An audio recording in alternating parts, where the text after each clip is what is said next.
صلوا عليه وسلموا تسليما. اللهم صل وسلم وبارك عليه وعلى آله. اللهم صل على سيدنا محمد عبدك ورسولك النبي الأمي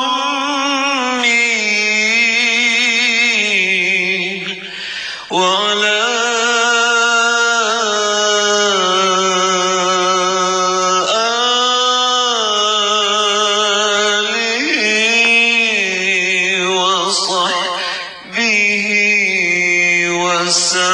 وسلم. اللهم صل على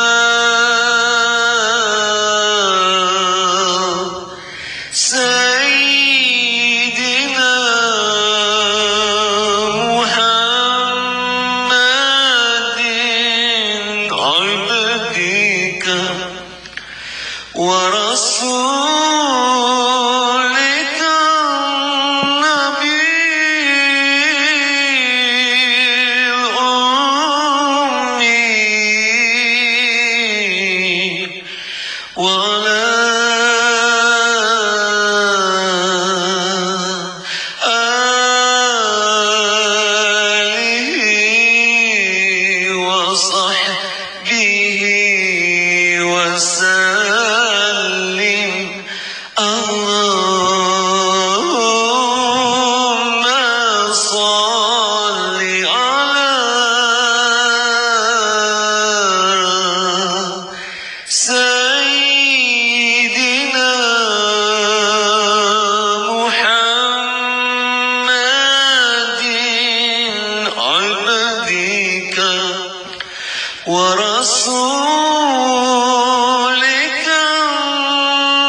سيدنا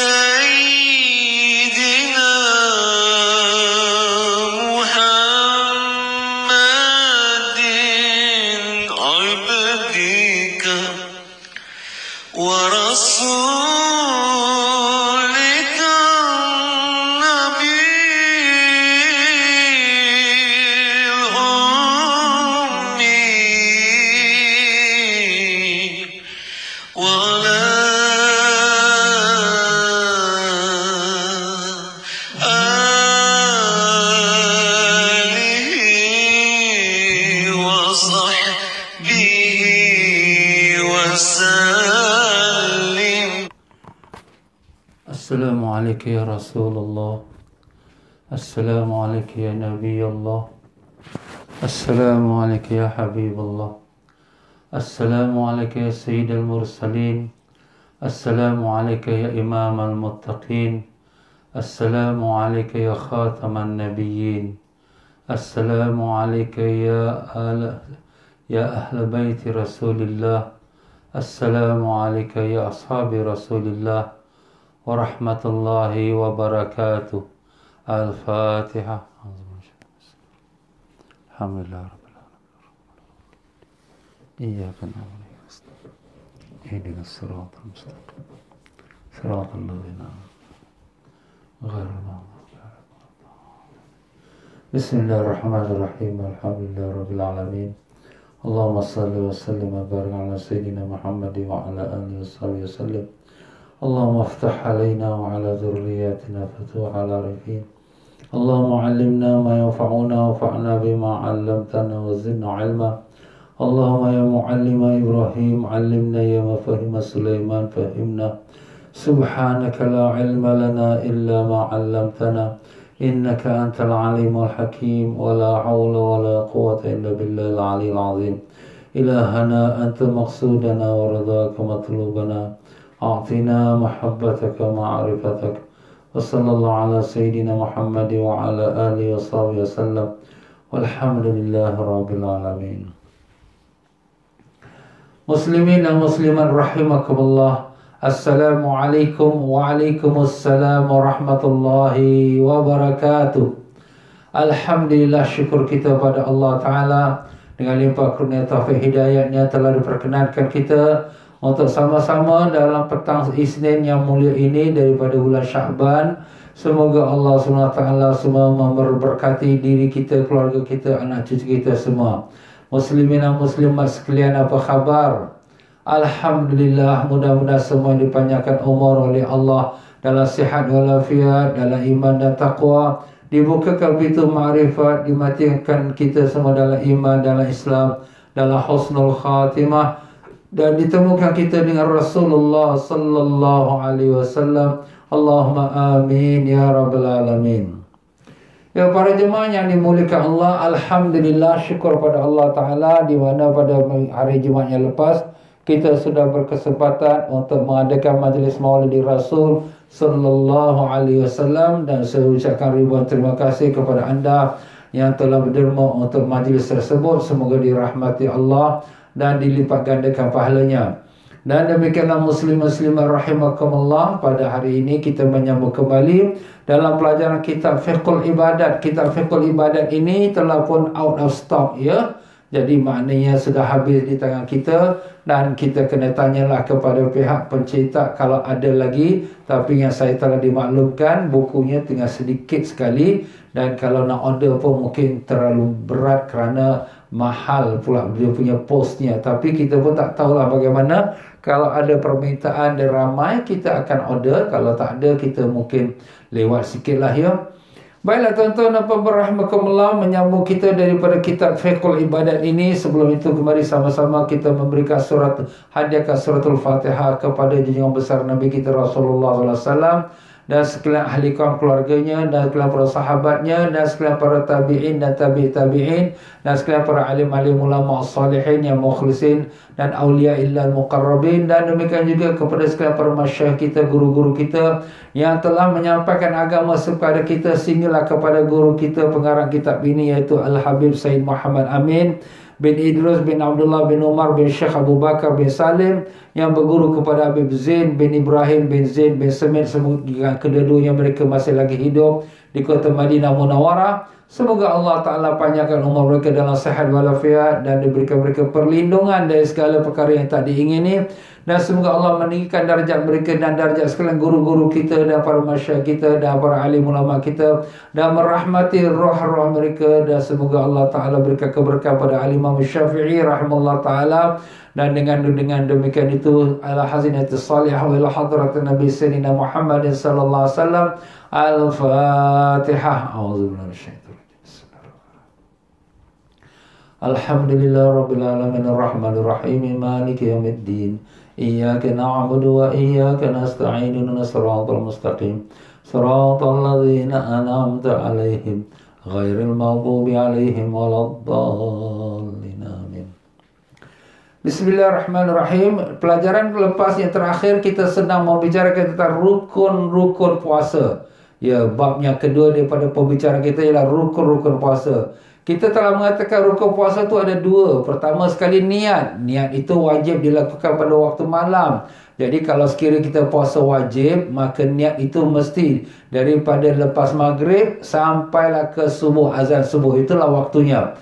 Jadi kalau orang yang niatnya sebelum azan maghrib, dia nak niat untuk besok puasa, tak sah. Dan demikian juga kalau orang yang niatnya itu selepas azan subuh, dia nak puasa hari ini, tak sah. Itu kalau puasa wajib. Tetapi kalau puasa sunat, maka dia diharuskan menjatuhkan niat puasa sunat walaupun lepas azan subuh selagi sebelum masuk zuhur, sementara dia pun tidak melakukan perkara-perkara yang membatalkan puasa seperti makan minum atau persetubuhan. Ya, maka kalau sekiranya dia belum melakukan perkara yang membatalkan puasa, maka dia boleh jatuhkan niat puasa selagi sebelum zuhur. Itulah yang telah berlaku pada diri Nabi kita Rasulullah sallallahu alaihi wasallam.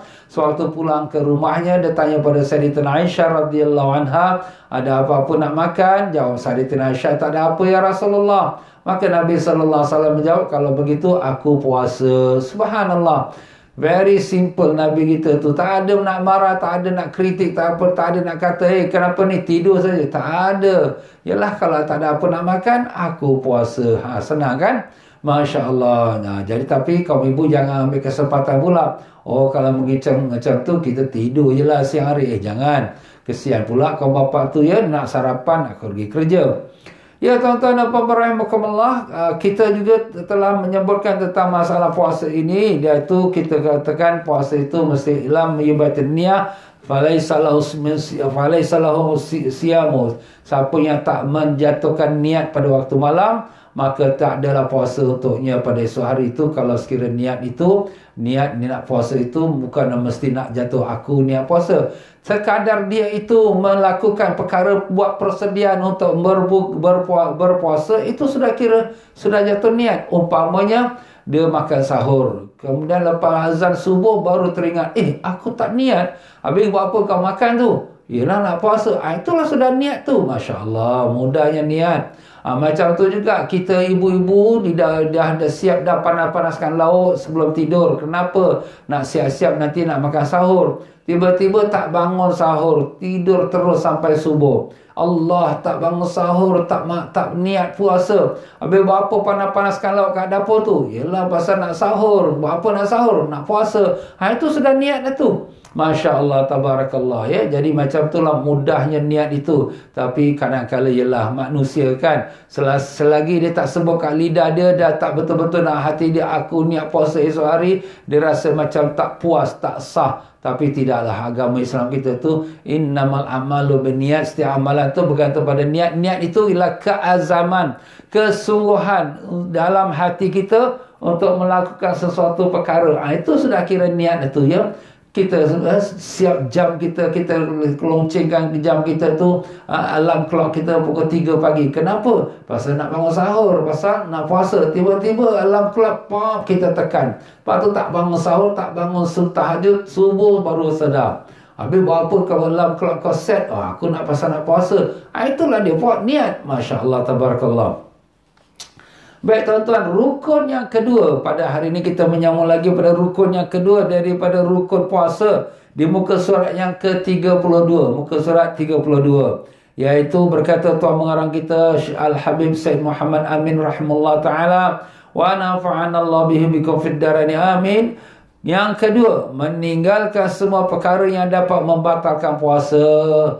Jadi kita dua rukun. Pertama niat, dan kedua meninggalkan segala perkara yang membatalkan puasa. Seperti makan minum, berhubungan badan antara suami isteri. Berhubungan badan suami isteri ini maknanya persetubuhan, ya, persetubuhan. Bukan terkena badan suami isteri saja, tidak, ya. Maknanya persetubuhan, berlaku persetubuhan, makan minum persetubuhan, kecuali jika dilakukan tanpa disengaja. Dia tak sengaja. Kenapa tak sengaja? Terlupa yang dia puasa. Kenapa tak sengaja? Tak teringat yang ini sekarang ni sedang puasa. Dia tak tahu yang dia puasa. Yelah, ini hari pertama Ustaz. Dia pun ingat macam biasa-biasa. Dia tidurlah dengan bini dia pagi-pagi tu lepas subuh. Kemudian lepas tu jadilah perkara yang disebut itu. Lepas dah habis dah jadi kerja. Bang, kita ni bulan Ramadan kita puasa. Ada macam mana ni? Terlupa lah. Jadi ini terlupa. Jangan buat-buat terlupa, sudahlah. Allah Ta'ala lebih tahu kau ni buat-buat ke betul-betul, ya. Maka tidak membatalkan puasa dan tidak wajib mengqada puasanya. Masya Allah. Dia dah makan, kenyang dia, minum air lagi. Kemudian kata, kau tak puasa? Puasa? Alamak, aku lupa lah. Ini biasa berlaku pada hari pertama lah. Tapi yelah, ini pun bukan selalu jadi. Ini pun jarang-jarang. Kadang-kadang, ya. Sebab orang yang beriman ni, kalau dia dah puasa, dia dah letak niat tu, dia tahu dah dia terpuasa. Yelah, ini kalau berlaku pun mungkin tak 1,100 orang pun susah nak dapat, ya. Tetapi tidak diwajibkan qada dan dia tidak berdosa dan puasa dia tidak batal.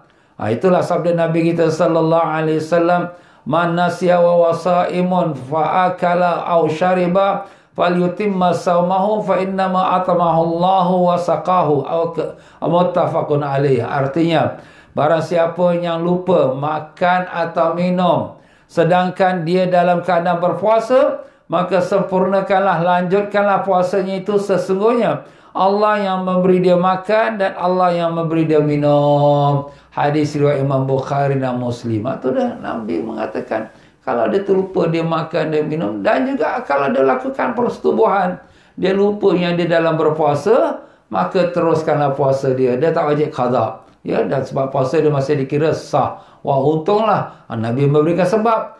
Fa innahu atamahallahu asaqa, karena Allah yang beri dia makan, Allah yang beri dia minum. Wah, free lah, ya. FOC dia, untung dia.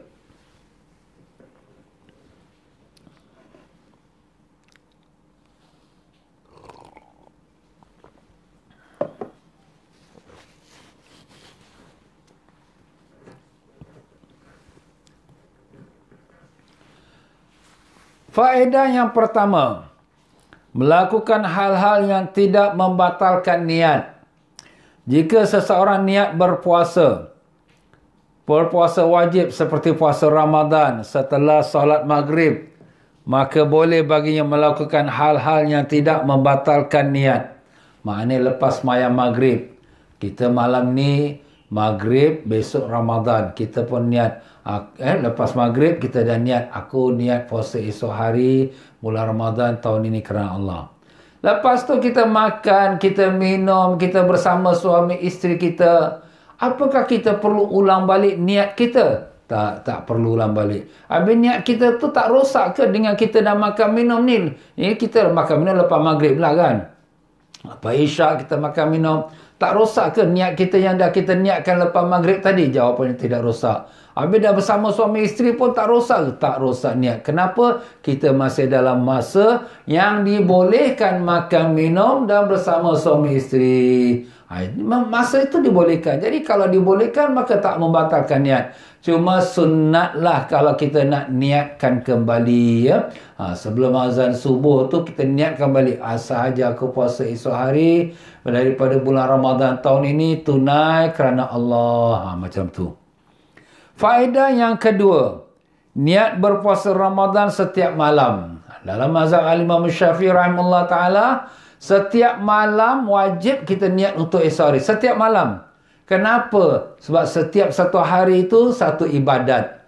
Jadi kalau sekiranya kita ibadat, kita daripada Allahu Akbar, kita baca Fatihah, rokok, sujud semua, sampai kita beri Assalamualaikum, Assalamualaikum, kita dah boleh cakap, dah boleh berjalan, boleh berlari. Maka kita punya ibadat dah selesai.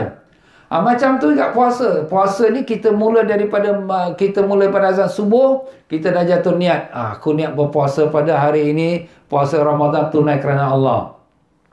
Bila masuk maghrib, kemudian kita dah makan minum, dah bersama suami isteri, mana dah habis dah puasa. Jadi puasa hari pertama dah habis. Masuk hari kedua, itu ibadat yang kedua pula. Jadi niat lagi. Macam kita sembahyang fardu zuhur, lepas tu sembahyang sunat, lepas tu sembahyang lagi hajat. Jadi setiap satu sembahyang, satu niat. Itulah dia pegangan mazhab Imam Syafi'i rahimahullah ta'ala, ya. Tetapi dalam masalah ini, alim ulama ada berselisih pendapat, berbeza pendapat, ya. Dan disunatkan pada malam pertama dalam bulan Ramadan untuk bertaklid kepada mazhab Imam Malik, iaitu niat dalam hati akan melakukan puasa Ramadan selama sebulan penuh. Kerana Imam Malik berpendapat rahimahullah ta'ala, puasa pada bulan Ramadan cukup dengan satu niat, dengan niat yang satu sekali saja untuk puasa sebulan penuh. Jadi mazhab Maliki, iaitu Imam Malik rahimahullah ta'ala, beliau berpendapat bahawa niat puasa Ramadan ni cukup pada malam pertama. Satu niat untuk satu bulan. Jadi kalau sekiranya mazhab Imam Malik, dia kira satu bulan puasa adalah satu ibadat. Sebab kita wajib puasa sebulan Ramadan. Jadi sebulan Ramadan tu adalah puasanya satu ibadat. Jadi bila satu ibadat, cukup satu niat. Jadi macam orang mengerjakan ibadat haji juga, dia mengerjakan haji di satu niat. Dia pergi Arafah, dia pergi melontar, dia bermalam di Muzdalifah, bermalam di Mina, dan seterusnya dia tawaf, sa'i. Dia tak perlu lagi nak tambah-tambah niat lagi, tak payah. Cukup dengan satu niat tu. Ni pendapat Imam Malik lah rahimahullah ta'ala. Jadi kalau sekiranya kita mazhab Syafi'i, habis ustaz kita ni boleh tak ikut pendapat Imam Malik?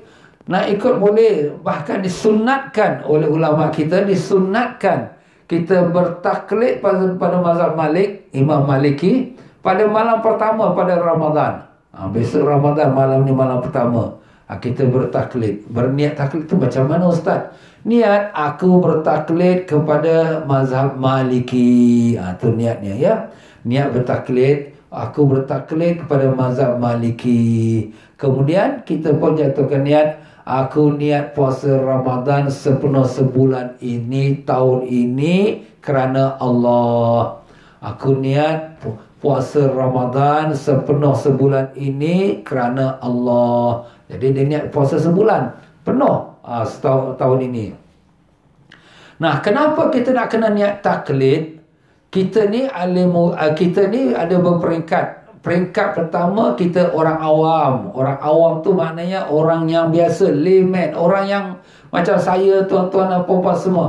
Kita ni orang yang belum sampai darjat maqam ataupun darjat mujtahid. Apa tu mujtahid? Mujtahid tu orang yang sudah cukup lengkap ilmunya untuk mengeluarkan hukum daripada Quran dan hadis. Jadi seperti Imam Syafi'i, Imam Maliki, Imam Hanafi, Imam Hambali, yang empat imam mazhab ini, mereka ni sudah cukup ilmunya untuk mengeluarkan hukum pada Quran dan hadis. Sebab syarat nak mengeluarkan hukum Quran hadis ni, dia mesti mendapatkan hadisnya sendiri. Dia mendapatkan hadis sendiri. Bukan dia ambil pada kitab itu, kitab ni tak ada. Dia sendiri yang meriwayatkannya. Seperti Imam Syafi'i, Maliki, Hanafi, semua ada kitab hadis mereka sendiri. Dan mereka tak kurang pada 400,000 hadis atas kepala mereka. Tak kurang dari 400,000 hadis atas kepala dia. Masya Allah. Dan hafal Quran seluruhnya, dan mengetahui bahasa Arab yang dalam, supaya dia tak keliru dengan apa yang dimasukkan dalam hadis atau Quran. Dan dia mengenali sekalian orang yang merawikan hadis, dan dia mengetahui sekalian sebab-sebab turunnya ayat Quran dan sebab-sebabnya kenapa Nabi sabdakan demikian. Masya Allah, banyak syaratnya, tak mudah. Demikianlah ulama-ulama yang datang selepasnya, daripada ulama yang hafal hadis, hafal Quran, seperti Imam Nawawi, Imam Ibnu Hajar Asqalani. Imam Ibnu Hajar Asqalani sampai digelarkan dia Amirul Mukminin fi hadis. Maknanya Amirul Mukminin seperti khalifah di dalam ilmu hadis. Makna dalam ilmu hadis dia tu begitu mahir, begitu alim, sampaikan makna dia kalau tengok saja hadis tu, dia akan katakan ini hadis sahih, ini hadis dhaif. Dia tengok saja dia tahu. Orang kata cium bau saja. Subhanallah. Kenapa? Begitu alimnya amat sangat. Al-Imam Suyuti juga ratusan ribu hadis yang diriwayatkannya. Subhanallah. Semua mereka tu yang begitu hebat, tapi mengikut mazhab Asy-Syafi'i. Masya Allah, Masya Allah. Tawaduk mereka. Karena mereka mengenal sekadar mana ilmu mereka itu, tak sampai lagi apa yang telah dicapai oleh Al-Imam Syafi'i rahimahullah ta'ala. Sebab tu mereka ikut mazhab. Tetapi sekarang ni sudah timbul fitnah di akhir zaman kita. Orang tak nak ikut mazhab. Ataupun tak apalah, boleh ambil sini, ambil sini, ambil sini. Tak boleh. Itu salah. Kalau kita nak berpegang pada satu mazhab yang lain daripada apa yang kita pegang sekarang, kita kena niatkan taklid. Aku bertaklid. Apa tu taklid, Ustaz? Mengikut kepada imam yang tersebut. Kita mengikut dia. Jadi kita ni biasa mazhab Syafi'i rahimahullah ta'ala, yang di mana wajib niat puasa Ramadan setiap malam kita kena niat. Tetapi dalam mazhab Maliki dibolehkan sekali niat untuk 1 bulan. Ya, nak ikutlah, kita niat setiap malam, tapi standby saja, takut terlupa, kita dah ada standby dah, niat yang 1 bulan. Tapi sebelum kita nak buat itu, kita kena niat, aku bertaklid pada mazhab Maliki. Jadi kita taklid mazhab Maliki, maknanya kita ikut dia punya mazhab dia dalam bab niat ini. Nah, kemudian barulah kita jatuhkan niat, aku niat puasa 1 bulan Ramadan ini tunai kerana Allah. Itu dia tuan-tuan. Itu baru betul. Kalau kita kata, oh ini ulama ni pun kata boleh juga, ini ulama ni kata boleh, main ikut-ikut, itu dah jadi, maaf kata, jadi mazhab dalca. Dalca tu apa? Campur sana, campur sini, campur. Cili sini masuk, sini bawang masuk, sini masuk, habis semua. Jadi itulah mazhab dalca. Maaf tuan-tuan dan puan-puan ya. Jadi waspadalah. Di akhir zaman ni memang banyak orang pun keliru, kerana ada orang-orang yang kata tak apa, ini pun ulama juga ini. Allah, betul, kita hormati, bukan tak hormati, tetapi kita ada caranya. Jadi kalau sekiranya kita ikut mazhab Syafi'i, kita ambil wuduk mazhab Syafi'i. Mazhab Syafi'i 3 helai rambut saja sudah sah. Kemudian bila batal wuduk, kita ikut mazhab Hanafi pula. Mazhab Hanafi 1 perempuan tak batal. Kemudian bila kita sembahyang pula, kita sembahyang ikut mazhab Maliki pula. Jadi apabila sampai di yaumul qiyamah, Imam Syafi'i kata, aku tak mengaku dia tu ikut aku, kerana dia ambil wuduk, lepas tu 1 perempuan. Kata mazhab Hanafi pula, aku tak mengaku dia ikut mazhab aku, kerana dia sapu kepala tu tak sampai 1/4 kepala. Dalam mazhab Hanafi, kalau sapu kepala mesti 1/4 kepala. Jadi sembahyang dia tu ikut siapa? Ikut nafsu dia sendiri. Nampak tuan-tuan? Melainkan kalau dia sudah sampai darjat makam ulama besar, Masya Allah. Siapalah yang ada pada hari makam ulama besar tu, Masya Allah, tak diketemui lagi. Sedangkan ulama-ulama besar yang sudah kita sebut namanya pun masih mengikut mazhab lagi. Ya, begitulah dia tuan-tuan dan puan-puan ya. Kita jaga-jagalah. Jadi kita alhamdulillah, syukur pada Allah, kita masih lagi ada ulama-ulama kita yang berpegang teguh kepada ajaran ulama Ahlus Sunnah wal Jamaah, yang di mana kita perlu berpegang pada mazhab. Bukan kita fanatik mazhab. Berpegang mazhab bukan mana kita fanatik mazhab. Ada orang tuduh kita bila berpegang pada mazhab, kita fanatik mazhab. Fanatik itu maknanya kita die-die, kalau orang tu salah pun kita ikut. Itu fanatik. Ya, umpamanya orang-orang yang di mana tak mengaku menerima agama Islam kerana ikut agama dia, dia kata ini agama dia betul, itu fanatik. Tapi kalau kita yang na'udzubillah mazalik, kita ini yang di mana dulunya bukan Islam, tapi mak bapak kita ini penyembah berhala, tetapi dengan ada Islam datang, kemudian kita masuk Islam dan kita berpegang teguh pada Islam, bukan mana fanatik, mana kita berpegang teguh kepada agama. Itulah dia tuan-tuan dan puan-puan, kadang-kadang perkara ini perlu kita jelaskan ya. Kalau tidak nanti orang buat senang-senang tuduh ini fanatik mazhab, ini fanatik mazhab.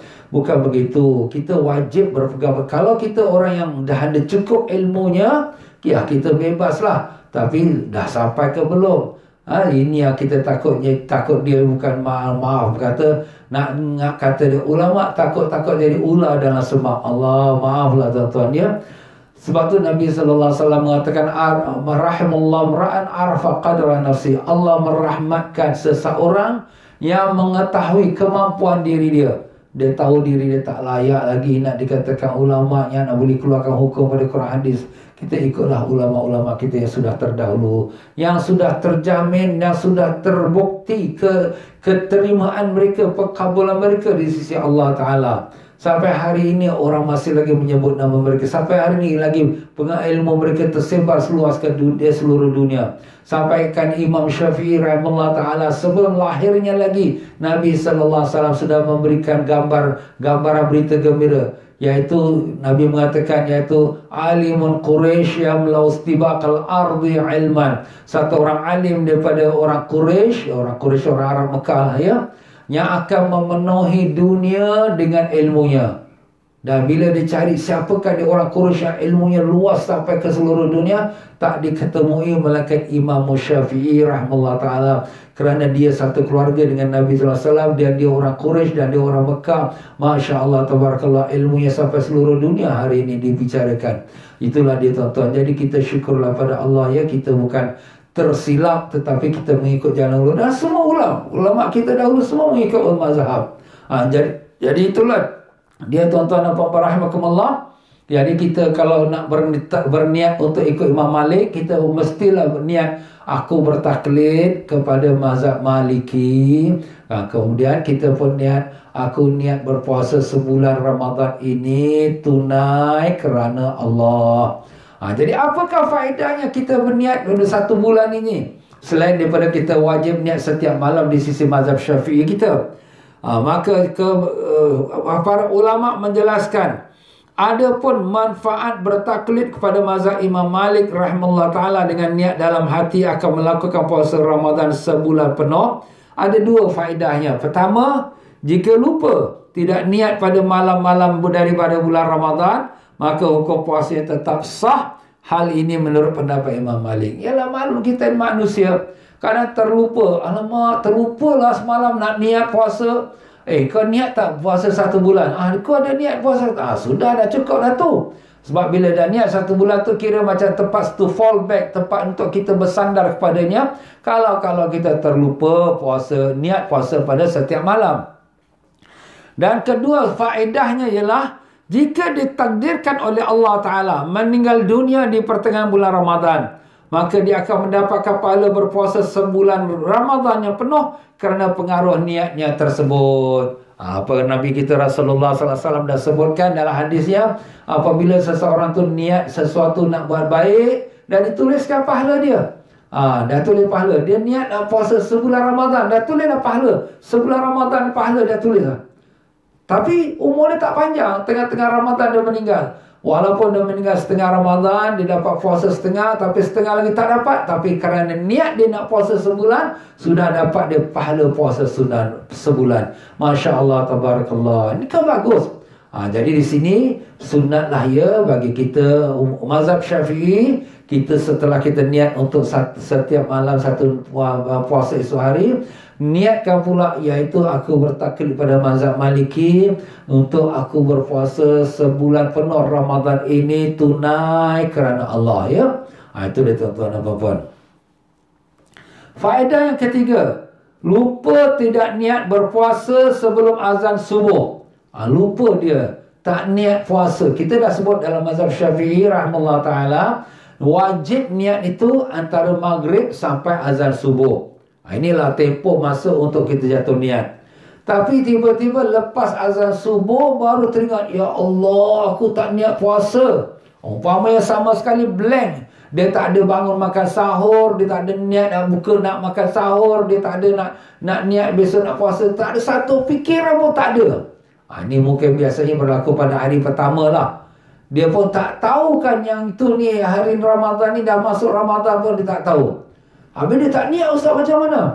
Di sini timbul masalah ni, boleh kita selesaikan. Disunatkan untuk bertaklid pada mazhab Imam Abu Hanifah, mazhab Hanafi rahimahullah ta'ala, bagi seseorang yang lupa tidak niat berpuasa sebelum azan subuh. Jadi kita dalam mazhab Syafi'i, niat puasa Ramadan mesti sebelum azan subuh. Maknanya daripada maghrib sampai azan subuh. Lepas azan subuh dah habis. Tapi ada orang dia tak niat, maka di sini dia pun niat, aku bertaklid pada mazhab Hanafi. Lepas dah sembahyang subuh, dah lepas sembahyang isyraq, ya. Selagi dia belum buat perkara yang membatalkan puasa, dia pun teringat, hari ni 1 Ramadan. Kawan aku mesej selamat puasa Ramadan. Hari ni 1 Ramadan. Aku belum niat lagi, aku tak ada fikir pun nak niat. Macam mana tu? Dia pun niat, aku bertaklid pada mazhab Hanafi. Kenapa ustaz nak taklid mazhab Hanafi? Kerana beliau berpendapat, mazhab Hanafi, boleh dan sah hukum puasa seorang jika niat puasanya dilakukan setelah azan subuh selagi sebelum zuhur. Jadi mazhab Hanafi, kalau kita jatuh niat puasa Ramadan, walaupun lepas azan subuh pun sah, selagi dia tak buat perkara yang membatalkan puasa dan selagi sebelum masuk zuhur. Ini macam puasa sunat lah pula. Puasa sunat memang mazhab Syafi'i boleh macam tu. Tapi mazhab Hanafi, puasa sunat dan puasa wajib pun sama juga. Jadi mazhab Hanafi mengambil dalil puasa sunat Nabi itu untuk diterapkan kepada puasa wajib. Jadi orang yang berpuasa Ramadan, kalau dia tak niat langsung sebelum azan subuh nak puasa hari ini 1 Ramadan ni, jadi bila dah lepas masuk subuh, dah lepas masuk subuh, dapat mesej orang kata selamat puasa Ramadan. Puasa Ramadan, kemudian macam mana ni, aku tak niat. Dia pun niat, aku bertaklid kepada mazhab Hanafi. Dia niat, aku bertaklid kepada mazhab Hanafi. Kemudian dia pun niat, aku niat puasa hari ini, puasa Ramadan tahun ini tunai kerana Allah. Aku niat puasa hari ini daripada bulan Ramadan tahun ini tunai kerana Allah. Niat macam tu lah. Jadi sah niat dia, kerana dalam mazhab Hanafi boleh niat wajib tu walaupun lepas azan subuh selagi sebelum masuk zuhur. Tu tuan-tuan ya. Masya Allah, kita ni cukup sangat istimewa ya, kerana banyak membuat huraian dan penerangan. Cuma kena ada jalannya, kena ada caranya. Bukan kita main cekup-cekup saja. Macam kalau kita nak sembahyang Jumaat sebelum waktu zuhur, kita kata ni ikut mazhab Hambali, kena niat taklid ikut mazhab Hambali. Bukan kita buat saja gitu. Tapi kita kena ikut mazhab Hambali, cara wuduk dia, cara wuduk mazhab Hambali, sapu kepala sepenuhnya, bukan hanya 3 helai macam mazhab Syafi'i. Jadi tak boleh kita celup-celup sikit, kita kena buat complete set ya. Itu caranya, Allahualam. Di muka surat 34, faedah yang keempat, ragu apakah telah niat berpuasa. Dia ragu-ragu, aku ni dah niat puasa ke belum ni? Jika seorang ragu sebelum terbenamnya matahari, sebelum maghrib lah, apakah aku telah niat puasa? Kemudian teringat bahawa dia telah niat, maka perincian hukumnya adalah sebagai berikut. Dia ragu-ragu, was-was. Aku ni ada niat puasa ke tidak ni? Ni sebelum maghrib ni, sebelum nak buka puasa lah, 1 hari dia puasa. Tapi at the end of the day, dia terasa, aku ni ada niat tak ke tidak ni puasa ni? Jika teringat telah niat puasa sebelum terbenam matahari sebelum maghrib, maka sah puasa dia. Dia ragu-ragu telah pukul 5 petang. Dan dekat pukul 7 petang, dekat maghrib ni. Kemudian dia fikir-fikir balik, aku dah niat lah semalam. Dah niat dah. Kalau gitu dah confirm, kalau gitu puasa dia sah. Ya. Yang kedua, jika teringat telah niat berpuasa setelah terbenam matahari, maka tidak sah puasanya. Hal ini menurut pendapat Imam Ramli. Ini pendapat Imam Ramli ni, ulama besar mazhab Syafi'i di Mesir, tuan-tuan ya, Mesir. Beliau ni digelarkan Syafi'i Saghir, Imam Syafi'i yang kecil, kerana ilmunya sangat luas seperti Imam Syafi'i, tapi dia masih mengikut mazhab Syafi'i rahimahullah ta'ala. Tawaduknya ulama ni ya. Jadi Imam Ramli ini kata, kalaulah kamu was-was sebelum maghrib kamu niat ke tidak, Lepas maghrib baru dapat confirm, fikirannya dapat confirm, oh aku dah niat dah tadi, malam tadi aku dah niat dah. Tapi dah lepas maghrib. Jawabnya Imam Ramli, tak sah puasa dia. Kenapa tak sah puasa dia? Dia begini, apabila kita berpuasa, kita mesti yakin confirm yang waktu kita buat ibadat tu sudah masuk waktu. Kalau kita ibadat tu belum masuk waktu, kita ibadat, maka ibadat kita tu tak sah. Sebab syarat antaranya ialah kita masuk waktu. Jadi kita niat, maaf. Antara syarat tu ialah niat.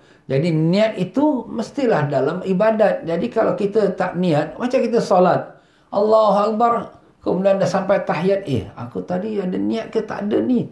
Jadi kalau kita dah was-was ada niat tak ada niat, kalau niat itu tak ada, tak sah salatnya. Sebab innamal amalu binniat, setiap amal itu bergantung pada niat. Macam itulah kata Imam Ramli ya.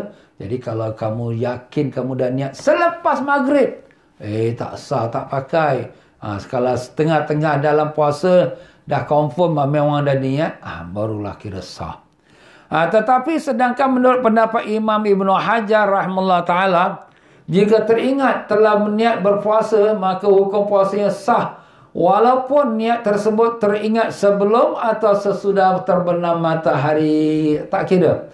Sebelum ke sesudah terbenam matahari, mana sudah maghrib, kamu baru niat, baru teringat yang kamu sudah niat. Mana dah ada niat kan? Dah ada niat, sudah sah lah. Jadi tak kira lah. Di kamu, pikiran kamu tu dapat confirmkan niat kamu tu sesudah maghrib atau sebelum maghrib. Tak menjadi masalah. Pokoknya kamu dah confirm, kamu ada niat. Kalau kamu confirm, kamu tak ada niat, memang puasa tu tidak sah. Sebab puasa syaratnya, rukunnya mesti ada niat. Ya. Faedah yang kelima. Sebelum tu, lain halnya jika timbul keraguan setelah terbenamnya matahari, maka hukum puasanya tetap sah. Kalau dia timbul was-was, aku pagi tadi puasa ada niat ke tak ada? Tapi bila was-was? Lepas maghrib. Lepas maghrib tak pakai was-was tu. Ini saya nak tekankan, selalu kadang-kadang orang was-was. Was-was ni di tengah-tengah ibadat, kita betulkan apa yang kita was-was. Umpamanya kita ambil wuduk. Kita dah cuci muka, dah cuci tangan, cuci kepala, kemudian bila nak cuci kaki, aku cuci sapu kepala ke tak? Oh, was-was. Ambil air, sapu kepala sudah. Jangan banyak-banyak cerita.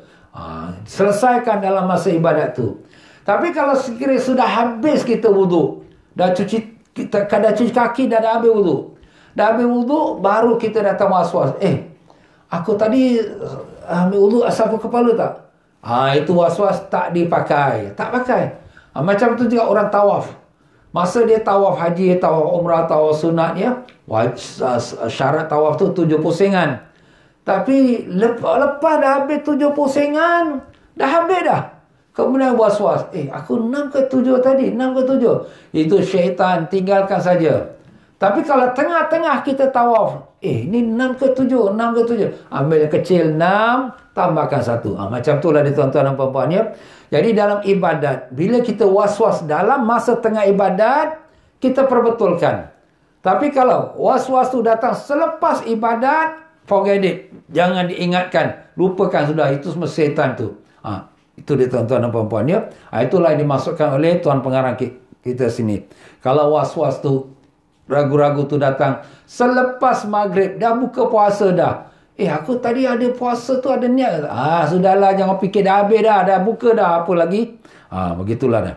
Faedah yang kelima. Niat puasa pada malam ke-30 pada bulan Sya'ban. Malam 30. Hari ini 29 Sya'ban. Besok 30. Tapi kemungkinan besok 1 Ramadan kalau nampak 6 bulan. Kalau tak nampak 6 bulan, besok 30 Sya'ban. Jadi macam mana ni? Jadi jika niat pada malam ke-30 dalam bulan Sya'ban, akan berpuasa sunat jika besok masih tetap bulan Sya'ban, dan akan berpuasa Ramadan jika terbukti bahawa besok adalah bulan Ramadan. Maka perincian hukumnya adalah sebagai berikut. Jadi ini kita tak tahu lagi besok 1 Ramadan ke tidak, kita tak tahu. Kerana kita tunggu berita daripada orang yang mau berita apakah nampak 6 bulan ke tidak. Jadi kita pun letakkan syarat ataupun letakkan niat. Aku niat besok puasa sunat andai kata kalau besok 30 Syakban. Dan aku berniat puasa esok hari, puasa Ramadan tahun ini tunai kerana Allah. Andai kata kalau besok 1 Ramadan. Dia buatkan dua-dua lah. Jadi makna konon-kononnya, kalau betul Ramadan, aku dah niat dah Ramadan. Kalau tak jadi Ramadan, aku dah niat dah puasa sunat. Ini umpama ada, kalau ada orang buat macam tu. Memang ada juga. Orang-orang yang puasa 3 bulan ya, Rejab, Syakban, Ramadan ya. Itu yang kita tahulah. Jadi perinciannya macam mana Ustaz? Jawapannya, yang pertama, jika terbukti masih tetap bulan Syakban, maka sah niat puasanya. Sebab sekarang ni pun dia masih Syakban. Hari ni 29 Syakban umpamanya lah. Jadi kalau sekiranya besok ternyata masih 30 Syakban, belum masuk Ramadan, sah sebab memang dia masih Syakban. Hari ini pun masih Syakban dan dia pun besok Syakban. Jadi dia niat puasa Syakban. Sah. Tetapi jika terbukti besoknya bulan Ramadan, maka tidak sah niat puasa sunatnya dan tidak sah juga niat puasa Ramadannya. Kenapa? Jadi kalau sekiranya terbukti besok 1 Ramadan, puasa niat puasa sunat dah tak sah sebab besok 1 Ramadan. Yang kau niat tu kalau besok 30 Syakban kau nak puasa, tapi besok 1 Ramadan. Dan tidak sah juga niat puasa 1 Ramadan. Ustaz, saya dah letak niat kalau sekiranya besok 1 Ramadan saya puasa.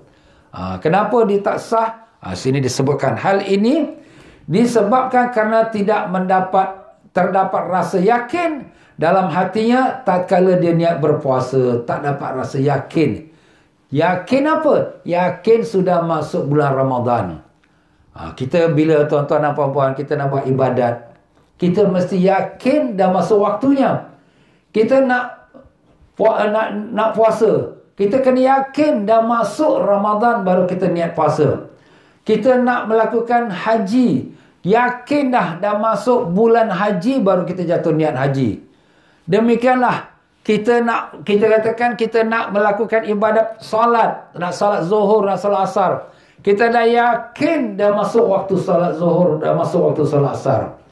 Kalau kita ragu-ragu, ini dah zuhur ke belum ni, dah zuhur ke belum? Allah, kalau lah zuhur, aku niat ni sebelum zuhur. Allah, tak sah. Sebab kau belum yakin lagi. Itu tuan-tuan dan puan-puan. Jadi syarat salat, syarat ibadat, mesti yakin sudah masuk waktunya. Jadi kalau belum masuk waktunya, kita masih ragu-ragu. Dah masuk waktu belum? Macam misal kata sekarang ni lah. Dalam mazhab Syafi'i, orang yang sembahyang Jumaat sebelum waktu zuhur, tak sah. Dalam mazhab Syafi'i. Saya tak cakap mazhab lain lah, mazhab Syafi'i kita, ya. Jadi kalau kenapa macam tu mazhab Syafi'i Ustaz? Sebab antara syarat niat ialah mesti sudah yakin masuk waktu.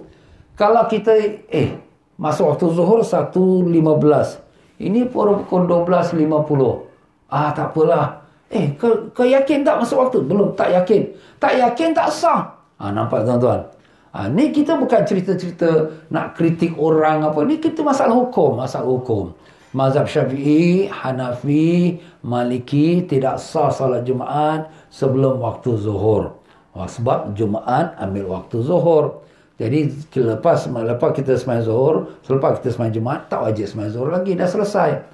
Jadi dah ambil waktu zuhur, digantikan zuhur. Jadi apabila nak sembahyang Jumaat, mesti yakin, confirm dah masuk zuhur. Kita tak yakin. Ikut je lah, ikut orang sembahyang, kita sembahyang. Tak sah sembahyang kita. Kalau orang tu yakin, orang yang yakin sembahyang sah. Dia yakin dah masuk waktu Jumaat. Iyalah, silakan. Kita tak yakin lah. Sebab kita tahu ini waktu Jumaat ni masuknya waktu zuhur. Tak yakin. Kita sembahyang, tak sah. Macam tu tuan-tuan. Jadi macam tu lah juga orang puasa. Dia niat, kalau besok 1 Ramadan, aku niat puasa Ramadan. Awak niat ni awak yakin tak besok 1 Ramadan? Entah, tak tahu lagi. Tak tahu. Kalau gitu tak yakin lagi, tak sah awak punya niat. Jadi tak sah puasa Ramadan. Walaupun jatuh Ramadan. Sebab niat itu pada masa dia belum yakin masuk waktunya puasa. Allahu Akbar. Ulama-ulama kita ni tuan-tuan, bila dia buat hukum, dia bukan ikut perasaan, ikut nafsu, tak ada. Dia ikut perkara apa yang telah ditetapkan oleh agama. Jadi dengan itu, apa yang mereka ijtihadkan. Sebab tu ulama-ulama ni hendaklah orang yang bertakwa, takut pada Allah, takut buat silap, takut buat perkara yang berdosa, nak tanggung ke akhirat berat. Jadi sebab tu dia jaga-jaga. Ini Jumaat ganti Zuhur, jadi kita kena sembahyang lah. Waktu masuk waktu Zuhur, itu saja. Orang lain nak buat sebelum Zuhur, itu terserah dia lah. Mungkin dia dah confirm, dia yakin sudah masuk waktu, okey, itu terserah dia. Faedah yang ke-6, muka surat yang ke-35. Melihat seseorang yang akan makan dan minum di bulan Ramadan. Kita ni nampak orang ni nak mula makan, tapi nak tegur ke tidak? Ni bulan Ramadan. Jawapannya, jika melihat seseorang pada siang hari bulan Ramadan akan makan minum, maka perinciannya wajib untuk diingatkan jika keadaan orang tersebut sering meremehkan kewajipan puasa. Wajib kita niatkan. Sebab Nabi dah mengatakan, bila kamu nampak sesuatu kemungkaran, perkara yang berdosa, kamu ubahkan dengan tangan. Kalau ada kuasa lah, pemerintah akan ada kuasa.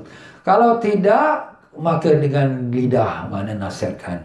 Saudara, ini bulan Ramadan, tak boleh kita makan minum, kita wajib puasa. Kau punya kubur kau jaga, aku kubur aku jaga. Tapi kita dah sampaikan, itu nasihat kita. Itu memang wajib. Wajib tuan-tuan. Sebab Nabi dah suruh. Kalau kamu nampak kemungkaran, wajib kamu tegurkan dia. Ingatkan dia. Berikan dia peringatan. Maupun dengan kuasa, maupun dengan lidah. Kalau tak mampu dengan lidah, Ustaz, nasi saya tegur dia, dia cepuk saya nanti. Alamak, saya tak kuat ni. Okeylah, kita engkar dalam hati.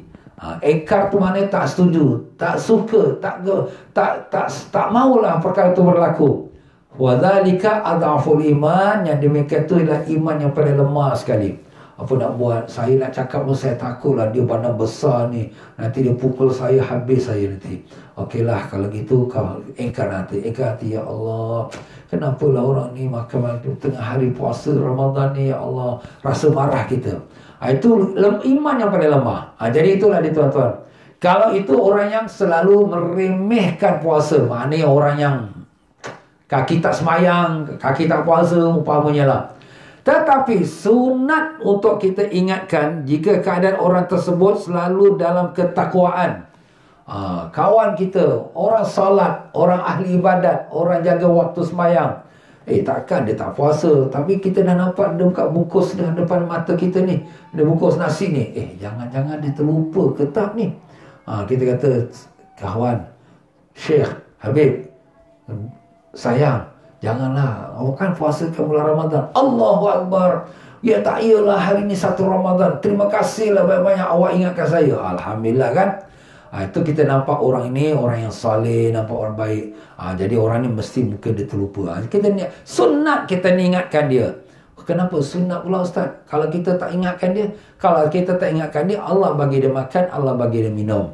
Jadi Allah bagi dia makan, dia bagi dia minum, puasa dia tak batal. Tapi kalau dia belum makan, belum minum, sunat kita ingatkan. Tapi kalau dia sedang makan dan sedang minum, biar dia makan habis.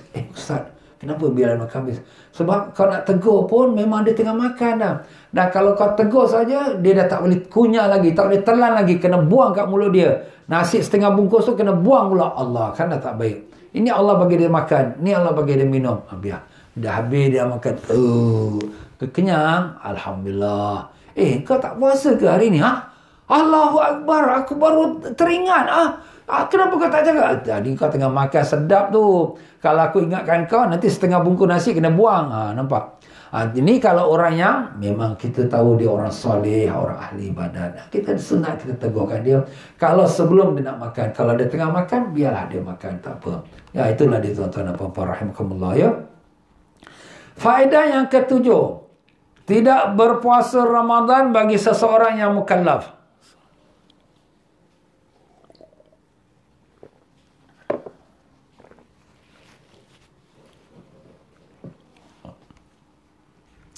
Ini orang ini memang dia orang mukallaf. Mukallaf tu mana orang yang berakal, berbaligh ya.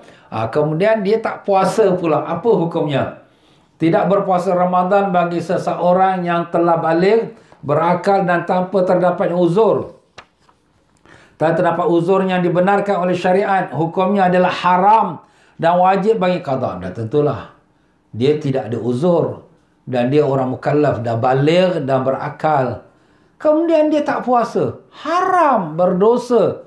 Dalam sepotong hadis Nabi kata, sesiapa yang membuka puasa satu hari dengan sengaja tanpa uzur syar'i, maka dia takkan dapat mengqadakannya walau sepanjang umur dia puasa. Sepanjang umur dia 60 tahun dia qadakan untuk satu hari, takkan mampu dia mengqada satu hari. Mahalnya harga satu hari puasa Ramadan. Nampak tuan-tuan? Sebab itulah puasa Ramadan ni kita ambil berat lah ya. Jangan semudah-mudah kita ambilkan, alah tak apalah aku ada uzur sikit ni. Uzur-uzur tu nanti kita akan sebutkan apakah uzur-uzurnya.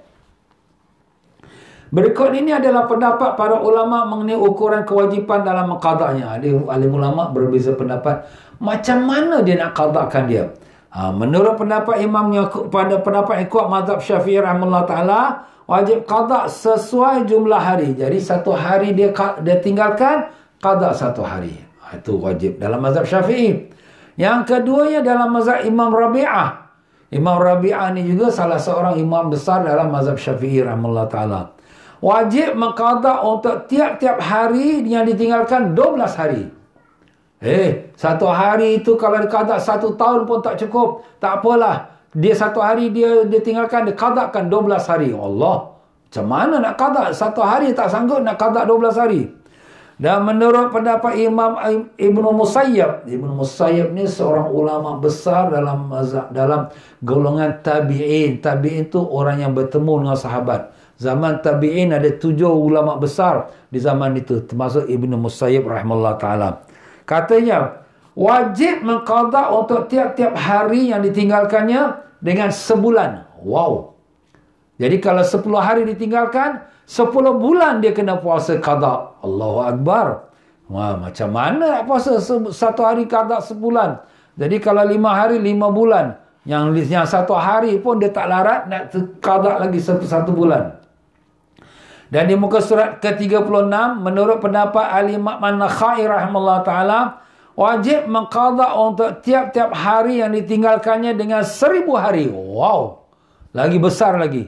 Lagi berat lagi. Satu hari dia tinggalkan dengan sengaja tanpa sebab uzur syar'i. Wajib dia qadakan 1000 hari. Oh, Masya Allah, 1000 hari. 3 tahun. 1 tahun 355 hari. Jadi kalau 3 tahun dah 1000 hari, 55 hari. Masya Allah. Jadi itulah dia tuan-tuan dan puan-puan ya. Beratnya hukum atas orang yang meninggalkan puasa Ramadan dengan sengaja. Berat. Ya, itu bukan dosa kecil. Dosa besar tuan-tuan dan puan-puan ya. Lepas tu orang yang berbuat demikian, taubatlah. Ustaz, saya dulu tak macam tu, saya pun ada tinggal-tinggal apa. Taubatlah. Allah Ta'ala tu maha menerima taubat. Tapi biar taubat tu betul-betul taubatan nasuha ya. Faedah yang ke-9, perbezaan pendapat di antara para ulama mengenai perkara yang dapat membatalkan puasa. Berhubungan persetubuhan dan makan dan minum yang dilakukan tanpa sengaja. Kita dah kata tadi, kalau tanpa sengaja dalam mazhab Syafi'i tak batal. Dia makan, dia minum atau dia bersetubuh, tak batal. Itu pada pendapat mazhab Syafi'i dan juga mazhab Hanafi tidak batal.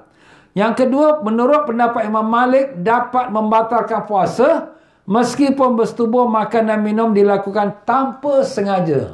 Mazhab Malik lagi strict. Batal puasa. Tak sengaja pun batal. Kau makan, kau minum, tak sengaja. Tak sengaja pun batal. Kau bersetubuh, tak sengaja. Tak sengaja pun batal. Itu mazhab Maliki. Menurut pendapat Imam Ahmad Hanbali, berhubungan badan iaitu bersetubuh membatalkan puasa. Walaupun dilakukan tanpa sengaja. Kalau bersetubuh, batal puasa. Tapi makan dan minum, kalau tak sengaja, tak membatalkan puasa. Jadi ada beza sikit. Kenapa? Sebab bersetubuh ni kes berat. Makan minum tu kes kecil. Jadi sebab tu dia ada beza sikit. Jadi itulah di tuan-tuan dan puan-puannya beberapa masalah tentang rukun puasa. Niat dan menjauhi sekian larangan yang membatalkan puasa ya. Jadi dengan itu kita sampailah pada babu syurutis saum. Bab syaratnya, syarat-syarat puasa. Wallahu a'lam. Ya tuan-tuan dan puan-puan rahimakumullah, sampai situ saja untuk insya-Allah untuk kita. Kita lagi tinggal lagi 1 minggu lagi untuk menyambut Ramadan. Allahu akbar ya. Marilah sama-sama kita bersihkan hati kita, buangkanlah sifat hasad dengki, apa-apa yang kita selisih faham dengan kawan, dengan adik-beradik, dengan saudara mara, kita minta maaf, lebih-lebih dengan ibu ayah kita minta ampun, minta maaf ya. Saya pun minta maaf daripada tuan-tuan dan puan-puan semua kalau ada salah silap saya, pecahkan saya, perbuatan saya yang menyinggung perasaan tuan-tuan dan puan-puan. Saya hulurkan 10 jari, maafkan kami. Tuan-tuan maafkan ke tidak? Terima kasih banyak-banyak. Ya tuan-tuan dan puan-puan, bagi pihak saya pun maafkan semua orang. Tak kiralah orang tu mengumpat saya ke, mengata saya ke, mengkomen saya ke, apa pun. Saya ampun dan maafkan semua orang. Tak kiralah dia minta maaf ke, dia tak minta maaf pun, saya maafkan semua orang ya. Jadi kita bersihkan hati kita sebelum kita nak masuk Ramadan. Mudah-mudahan Allah terima kita sebagai hamba yang dipilihnya untuk mendapatkan Ramadan yang barakah, yang membawa kita melepaskan daripada api neraka dan mendapatkan rahmat dan pengkabulan dari Allah. Allahumma amin ya rabbal alamin. Ya tuan-tuan dan puan-puan rahimakumullah, insya-Allah pada hari Senin depan ialah merupakan pengajian kita akhir Syaban. Lepas itu pada hari Selasa kita dah masuk 1 Ramadan. InsyaAllah pada hari Senin depan kita akan mengadakan Marhaban ya Ramadan. Selamat datang wahai Ramadan. Saya akan menyebut beberapa asatiza dan juga kita akan ada sedikit tausiah daripada beberapa asatiza. Tausiah tu tazkirah lah, peringatan, dan juga kita akan adakan qasidah tentang Marhaban ya Ramadan ya. Ramadan, kami rindu padamu ya Ramadan. Ya Allah, berkatkanlah kami dalam bulan Syaban ini dan sampaikanlah kami pada bulan Ramadan dalam keadaan sihat walafiat, dalam keadaan iman dan bertakwa, dalam amal yang soleh, yang ikhlas mencari keridhaan-Mu, dengan berkat syafaat Nabi Rasulullah SAW. Allahumma ya Allah, kabulkan semua hajat-hajat kami, terimalah semua doa-doa kami, ampunkanlah ibu bapa kami, datuk nenek kami, guru-guru kami, adik-beradik kami dan sekalian mereka yang bermohon doa dari kami. Ya Allah, dengan berkatnya hampirnya masuk bulan Ramadan ini, kami mohon padamu ya Allah, sembuhkanlah semua penyakit kami, sembuhkanlah penyakit saudara mara kami, keluarga kami, sahabat anda kami yang sedang sakit, yang bermohon doa dari kami ya Allah. Ya Allah, kami mohon padamu ya Allah, kurniakanlah keberkahan kepada sekalian usaha-usaha yang kami lakukan.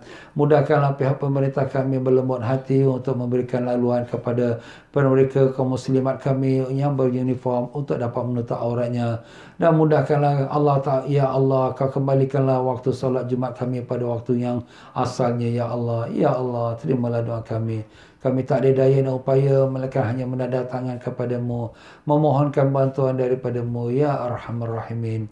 Allahumma ya Allah, maafkanlah kami ya Allah. Dengan hampirnya bulan Ramadan ini, malu kami ya Allah mendatangi masuk bulan Ramadan sedang diri kami masih penuh dengan lumuran dosa. Maafkanlah kami ya Allah, buangkanlah dari kami sekalian sifat hasad dan kita mahaloba dan sifat-sifat yang tercela, riya, ujub, sum'ah, sombong, takbur, hasad, dengki, dan masukkanlah hati kami sifat ikhlas, sifat redha, sifat syukur, sifat sabar, sifat tawaduk, sifat cinta padamu dan cinta pada Rasulmu ya Rahman. Allahumma rabbana atina fid dunya hasanah wa bil akhirati hasanah wa qina adzaban nar. Wa sallallahu ala sayyidina Muhammad wa ala alihi wa sahbihi wasallam. Subhana rabbika rabbil izzati amma yasifun. Wassalamun alal mursalin. Alhamdulillah rabbil alamin. Baiklah tuan-tuan dan puan-puan rahimakumullah, itu saja untuk kita pada petang ini. InsyaAllah siapa yang ada kesempatan malam ini ada pengajian di Masjid Hasanah Teban Garden lepas daripada solat fardu isyak jam 9 malam, iaitu pengajian kitab Al-Hikam, insyaAllah tuan-tuan ya. Dan insyaAllah tuan-tuan dan puan-puan, dengan itu saya ucapkan selamat menyambut Ramadan. Selamat kita jumpa lagi. Dan sepanjang bulan Ramadan kita akan teruskan kuliah kita. Tapi mungkin masanya sama, pukul 5 suku. Tapi mungkin kita pendekkan sikit lah sebab mungkin kaum ibu secara khusus nak buatkan persediaan untuk berbuka kaum keluarganya. maka dengan itu kita akan selesaikan lebih kurang jam pukul 6 petang. Mudah-mudahan dapat memberi ruang pada mereka. Baiklah tuan-tuan dan puan-puan, pengajian kita ni, kitab ini kita teruskan seperti biasa. Sebab kitab ini sedang bicarakan bab puasa. Dan kita pun akan masuk bulan puasa. Jadi kita akan teruskan sampai khatam bab puasa ini insya-Allah taala.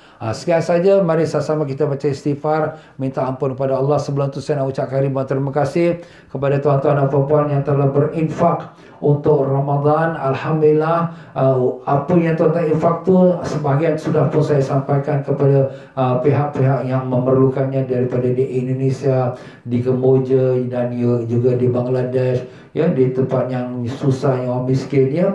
Dan demikian juga kepada mereka yang nak berinfak untuk bulan Ramadan. Infak Ramadan ni maknanya mereka gunakan untuk makan sahur, untuk berbuka puasa, dan insya-Allah pahala yang kita akan dapat sama-sama, dan masya-Allah pahala yang besar. Dan siapa nak buat amal jariah ni ataupun sedekah jariah ni, bolehlah masukkan ke dalam PayNow saya dengan letakkan dia punya komen dia, iaitu infak Ramadan, insya-Allah. Mereka yang nak berinfak terus untuk masjid, untuk madrasah, untuk fakir miskin, ya, boleh teruskan juga, kerana itu pun akan kita salurkan kepada pihak-pihak yang memerlukannya, insya-Allah. Sekian saja dari saya. Mohon riba maaf dalam penyampaian saya apa kekurangan kelemahan. Yang lebih itu semua daripada Allah. Yang salah silap itu kelemahan saya. Mari sama kita baca istighfar. Astaghfirullahalazim. Astaghfirullahalazim. Astaghfirullahalazim. Subhanakallahumma bihamdika asyhadu an la ilaha illa anta astaghfiruka wa atubu ilaik. Wabillahi taufiq wal hidayah. Wassalamualaikum warahmatullahi wabarakatuh.